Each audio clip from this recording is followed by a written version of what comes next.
निमित्तानं असेल या कन्नड तालुक्यामध्ये मी प्रचंड फिरलो आणि हे फिरत असताना असं लक्षात आलं की साहित्य क्षेत्रामध्ये सुद्धा कन्नड तालुका मागे नाही हेही माझ्या लक्षात आलेलं आहे।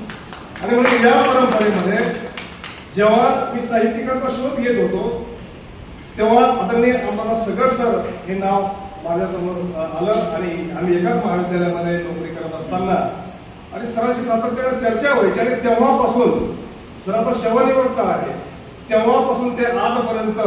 डॉक्टर सगळ सरांचं घर म्हणजे आमचं घर असं समजून आम्ही कायम आम्हाला जेव्हा वाटलं की सगळ सरांशी चर्चा करायची काही बोलायचं आहे तर आम्ही थेट सगळ सरांकडे जातो। मला असं वाटतं की एखादा माणूस आपला सहकारी म्हणून जेव्हा आपल्यासोबत काम करतो एखादा माणसासोबत जेव्हा आपल्याला काम करायची संधी मिळते आणि सेवानिवृत्त झाल्यानंतर बरेच लोक संबंध ठेवत नाही आणि पण सगळ सर हा माणूस अतिशय वेगळा अशा प्रकारचा माणूस आहे।